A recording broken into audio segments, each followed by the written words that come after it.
Hello everyone, welcome to Subhuti mess channel. So हम preparation कर रहे हैं एचपीएससी असिस्टेंट प्रोफेसर कॉमर्स के एग्ज़ाम के लिए, स्क्रीनिंग टेस्ट के लिए। और इसका जो सिलेबस है आपका सेम यूजीसी नेट का सिलेबस है। तो मैं आपके लिए वीडियोस लेके आ रही हूँ एज़ पर द सिलेबस, जहाँ पे unit 1 business environment and international business environment हम कंप्लीट कर चुके हैं। ये है इंटरनेशनल बिजनेस से रिलेटेड टॉपिक आज की वीडियो में। चलिए स्टार्ट करते हैं। इससे पहले के टॉपिक्स हम कंप्लीट कर चुके हैं। You can check my last videos for the balance topics. आज का टॉपिक है foreign direct investments and foreign portfolio investment, types of FDI, cost and benefits of FDI to home and host countries and trends in FDI. Okay, so मैं आपके लिए सबसे पहले लेके आती हूँ अपनी वीडियो में शॉर्ट नोट्स। सबसे पहले हम शॉर्ट नोट्स पढ़ते हैं, उसके बाद हम टॉपिक से रिलेटेड प्रैक्टिस क्वेश्चंस करते हैं। Okay, so FDI foreign direct investment and FPI foreign portfolio investment.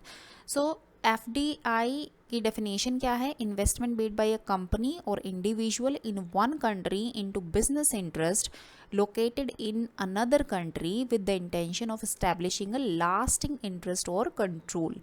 Okay, जब एक कंपनी या एक इंडिविजुअल, एक कंट्री का कंपनी या इंडिविजुअल इन्वेस्टमेंट करते हैं किसी दूसरी कंट्री पे और उनकी इंटेंशन होती है काफ़ी लंबा इस्टेब्लिश करना बिजनेस को, ठीक है, और पूरा कंट्रोल करना, ठीक है। और इसके की फीचर्स क्या हैं? ऑनरशिप और कंट्रोल इन्वॉल्व होता है of 10% or more of a companies shares. Next है long term interest including participation in management. Example है mergers, acquisition, joint ventures, establishing new facilities, green field investments आ जाती हैं। नेक्स्ट है एफपीआई फॉरेन पोर्टफोलियो इन्वेस्टमेंट। उसकी definition क्या है? Investment in financial assets such as stocks और bonds. Foreign country में की स्टॉक्स और बॉन्ड्स में इन्वेस्ट करना without obtaining significant control. So main जो एफडीआई और एफपीआई में डिफरेंस है वो कंट्रोल का डिफरेंस है। एफपीआई में कंट्रोल नहीं होता है इतना ज़्यादा, और लेकिन एफडीआई में कंट्रोल होता है। Okay, next is key feature typically involves less than 10% ownership of a company's equity. Next, more liquid short term investment compared to FDI. short term investment आती हैं इसमें, जैसे एग्जाम्पल फॉरेन कंपनीज के share purchase कर लेना, government bonds purchase कर लेना। Okay, types of FDI. FDI के टाइप्स हैं। सबसे पहली है ग्रीन फील्ड इन्वेस्टमेंट, जहाँ पे एक कम्प्लीटली न्यू ऑपरेशन इस्टेब्लिश करती है एक कंपनी फॉरेन कंट्री में। Example US car manufacturer building a new plant in India, that is green field investment, पूरे स्क्रैच से सब कुछ इस्टेब्लिश करना। Next is brown field investment. Brown field में जो एग्जिस्टिंग फैसिलिटीज़ होती है एक कंट्री में, उसको एक्वायर करना या लीज पर ले लेना अपनी कंपनी के ऑपरेशंस को स्टार्ट करने के लिए। जैसे for example a company purchasing an existing factory in a foreign country. Next is horizontal FDI. Horizontal FDI क्या होती है? Investment in the same industry or sector in a foreign country as the investors home country. Example, US fast food chain opening outlets in Japan. That is the example of horizontal FDI. Next is vertical FDI. क्या होगी? Vertical investment in a business involved in the supply chain of the investor's home business. सो जैसे दो तरीके की होती हैं types, backward vertical FDI और forward vertical FDI. सो backward क्या होती है? इन्वेस्टिंग इन सप्लायर्स, और फॉरवर्डिंग क्या होती है? Investing in distribution channels. Example, a car manufacturers investing in a tyre company in another country.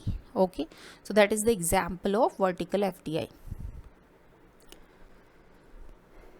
Next is conglomerate FDI. Conglomerate क्या होता है कि investment in a completely different industry or sector in a foreign country. आप home country में जिस कोई भी company है, आप किसी से भी रिलेटेड, जैसे कार मैन्युफैक्चरिंग से रिलेटेड है, लेकिन आप फॉरेन कंट्री में फॉर एग्जांपल किसी फूड चेन में इन्वेस्ट कर रहे हो, ठीक है, that will be your conglomerate FDI. Completely different industry में आपकी इन्वेस्टमेंट होती है, ठीक है। जैसे example, a tech company investing in the hospitality industry in a foreign market, okay, that is conglomerate FDI. So FDI का क्या कॉस्ट लग जाती है, क्या बेनिफिट होते हैं, ठीक है। कॉस्ट यहाँ पे मतलब डीमेरिट्स, ओके। तो होस्ट कंट्री के लिए सबसे पहले हम बात कर लेते हैं, होस्ट कंट्री के को क्या बेनिफिट्स होते हैं। क्या कैपिटल इनफ्लो हो जाता है, ठीक है, फॉरेन कैपिटल आती है, कंट्री की इकोनॉमी बूस्ट हो जाती है, टेक्नोलॉजी ट्रांसफ़र हो जाता है, एडवांस टेक्नोलॉजी एंड एक्सपर्टाइज को एक्सेस कर पाते हैं होस्ट कंट्री, जॉब क्रिएशन आती है, एफडीआई नई जॉब्स क्रिएट करता है, एम्प्लॉयमेंट अपॉर्चुनिटी को प्रमोट करते हैं, इंफ्रास्ट्रक्चर डेवलप होता है, ठीक है। सो मल्टीनेशनल कॉरपोरेशंस जो होते हैं वो इंफ्रास्ट्रक्चर प्रोजेक्ट्स में इन्वेस्ट करते हैं, इंक्रीज्ड एक्सपोर्ट्स इंक्रीज होते हैं, FDI can lead to production for export, improving the trade balance. Then market competition, innovation and efficiency among domestic firms को इंकरेज करते हैं, ठीक है। और क्या कॉस्ट होती है, प्रॉफिट रिपैट्रिएशन, फॉरेन कंपनीज में send profit back to their home countries reducing local benefits, ठीक है। तो फॉरेन कंपनी को होस्ट कंट्री में जो भी बेनिफिट्स होते हैं वो अपनी कंट्री को भेज देते हैं, जिससे कि होस्ट कंट्री को लोकल बेनिफिट्स रिड्यूस हो जाते हैं, ठीक है। Loss of sovereignty, so excessive foreign control over key sector can weaken national autonomy. अगर ज़्यादा एफडीआई आ जाएगी, ज़्यादा फॉरेन कंट्रोल हो जाएगा हमारी कंट्री के सेक्टर्स पे, सो ये हमारे नेशनल ऑटोनॉमी को वीक कर देगी। क्राउडिंग आउट, सो डोमेस्टिक कंपनी स्ट्रगल करेगी, अगर मल्टीनेशनल कंपनी वेल एस्टेब्लिश हो जाएगी तो उससे डोमेस्टिक कंपनी को compete करना ज़्यादा मुश्किल हो जाता है। Next, environmental and social impact, so FDI में लीड टू इन्वायरमेंटल डिग्रेडेशन और एक्सप्लॉयटेशन ऑफ लेबर। सो अभी देखते हैं होम कंट्री को क्या बेनिफिट्स होंगे। इंक्रीज रिवेन्यू इंक्रीज हो जाएगा, एफडीआई से प्रॉफिट जनरेट होगा, that can be repatriate back to the home country, right. So basically जो होस्ट कंट्री की जो कॉस्ट थी वो होम कंट्री के बेनिफिट्स हो जाएंगे। Access to new market, help companies expand their market base, resource acquisition, access to cheaper resources और new technology from the host country, economies of scale, global expansion allows company to reduce cost, so जिससे क्या cost reduce होगी तो इससे क्या achieve कर पाएगी company, economies of scale को अचीव कर पाएगी और अपने जो ऑपरेशंस है उनको स्केल अप कर पाएगी। कॉस्ट क्या हो जाएगा, लॉस ऑफ जॉब्स, एफडीआई में result in job losses in the home country if companies relocate operations. Next is outflow of capital, initial investment in foreign country reduces domestic capital, risk of loss, political and economic instability in host countries can lead to loss for home countries investors, okay. Next is trends in FDI. First है globalization. So with increasing globalization, FDI flows have become more significant, particularly in emerging economies like China and India. Next, shift towards services. So services के towards ज़्यादा shift कर रहे हैं, जैसे financing, IT, telecommunications, ये major sectors आ गए हैं services के अंडर, इन पे ज़्यादा फोकस कर रही हैं countries. Next is regional focus, Asia and developing economies. So these regions have attracted significant FDI due to favorable economic condition and growth potential. Developed economies, so FDI's inflows to developed countries have been recovering post pandemic but face competition from emerging markets. Next one is rise of greenfield investment. So greenfield investments so developing countries के favour में है due to the need of infrastructure development. Next, sustainability. So there is an increase trend towards sustainable FDI focusing on environmentally friendly projects. Next is FDI post कोविड-19। So pandemic आया था 2019 में, तो जिससे क्या हुआ था, FDI फ्लो नीचे हो गया था, but recovery is under way है, पर्टिकुलर ई-कॉमर्स के सेक्टर में, डिजिटल टेक्नोलॉजी और हेल्थ केयर के सेक्टर में। So that was the short notes related with our today's topic. Now चलिए स्टार्ट करते हैं practice question. What is the main difference between FDI and FPI? तो क्या मेन डिफरेंस मैंने बताया था, कंट्रोल का मेन डिफरेंस मैंने बताया था। So option number A, FDI involves controlling ownership while FBI involves only financial investment. Option number A is the correct answer. Next is what percentage of ownership typically qualifies and foreign direct investment? So more than 10%. Option number C. Question is which of the following is not a type of FDI? So horizontal है, vertical है, conglomerate है, bilateral is not a type of FDI. Option number D is the correct answer. Question is greenfield investment refers to, so establishing new operations in a foreign country, एक country में नए operation from the scratch start करना business को, operations को, that is greenfield investment. Option number B. Brown field investment occurs when, कब होती है brown field investment? So a company buys or leases existing facilities in a foreign country. जब एक foreign country में already existing facility है उसको company by या lease पर ले लेती है, that is brown field investment. Next question, in which type of FDI does a company invest in a different industry in a foreign country? So different industries की जब हम बात करते हैं तो कौन सी FDI याद आती है? वो होती है आपकी conglomerate FDI। Option number B is the correct answer. Next is horizontal FDI involves, horizontal FDI में क्या होता है? Investing in the same industry in a foreign country.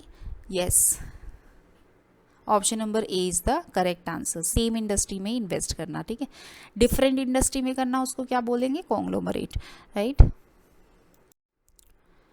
Option number next question, which of the following is a backward vertical FDI example? Backward vertical FDI example क्या होगा?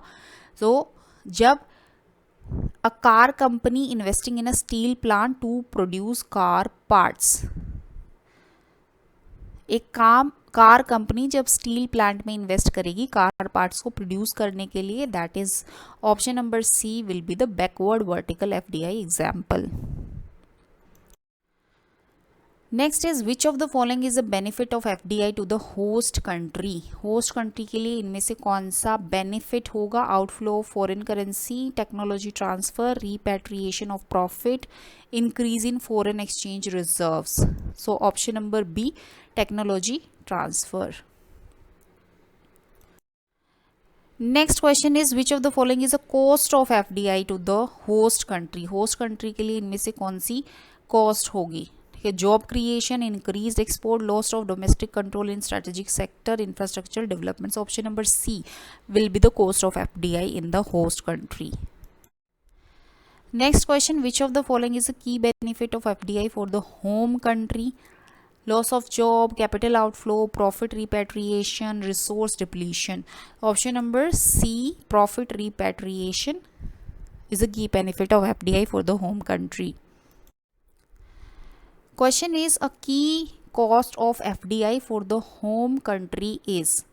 home country के लिए FDI की cost क्या है? improved global market access, job losses in the home country, technological advancement, higher domestic growth rates। Option number C और D और A जो है वो सारे benefits हैं। Option number B, job losses is the cost of FDI for the home country.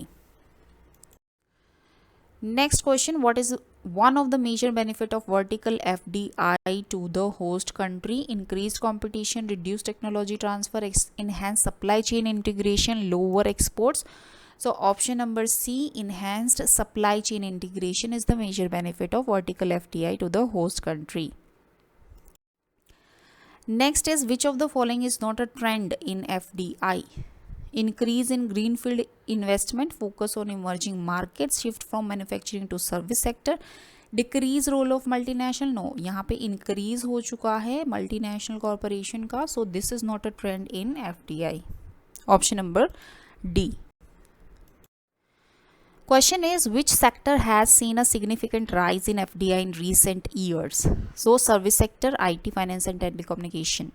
Option number B is the correct answer. Next is the product linked incentive scheme in India promotes. क्या promote करती हैं PLI scheme? So domestic manufacturing for exports. Option number A. Next is the term crowd out in FDI refers to. Crowding out in FDI refers to domestic companies outperforming foreign investors, foreign companies driving out domestic competitors, government restrictions on foreign investments, local business investing abroad. Option number B, जब foreign countries domestic competitors को beat कर देती हैं, that is crowding out in FDI. Next question, which of the following is an example of forward vertical FDI? Forward vertical FDI का क्या कौन सा example है इसमें? Option number C, a Chinese electronics company buying a retail chain in the US. Question is, which of the following is a consequence of profit repatriation by foreign companies in the host country? Increase in domestic investment, outflow of foreign currency, boost in domestic employment, increase in imports. So option number B, outflow of foreign currency. Next question, special economic zones are often used to restrict foreign investment, encourage FDI through tax exemption and relaxed regulation, prevent multinational companies from entering the market, discourage export oriented industry. So option number B, FDI को encourage करना through tax exemption and relaxed regulations. Next question, a rise in FDI in the digital economy is driven by. Option A, increasing demand for traditional manufacturing. Option B, growth in e-commerce and digital services. Option C, declining global trade. Option D, reduction in the need for technological advancement. Option number B, growth in e-commerce and digital devices services. Next question, FPI is more attractive for investor who seek long term control over foreign business. नहीं, ये FDI में आ जाएगा. Prefer short term liquidity. Yes, option number B is the correct answer. Next question, in the context of FDI the term resource acquisition for the home country refers to. Resource acquisition का क्या मतलब होता है? Access to new customers, acquiring natural resources और input at lower cost, expanding domestic production, reducing investment in foreign markets. So option number B, acquiring natural resources or inputs at lower cost. Question is, which of the following is a recent trend in global FDI flows? Decline in FDI flow to emerging economies, increase in FDI into digital and green sectors, decrease in M&A merger and acquisition activities globally, reduction in global competition for FDI. So option number B, FDI का increase किसमें? digital and green sectors में. Next is the term sustainable FDI refers to investments that focus only on profit maximization, promote environmental, social and governance goals, prioritize short-term financial gains, focus on extractive industries. So option number B, sustainable FDI refers to promote environmental, social and government goals. So that was the today's topic, FDI, FPI. Okay, so if you like the content, please do like, share and subscribe my channel. I will be bringing more such videos for you to enhance your preparation. Thank you so much.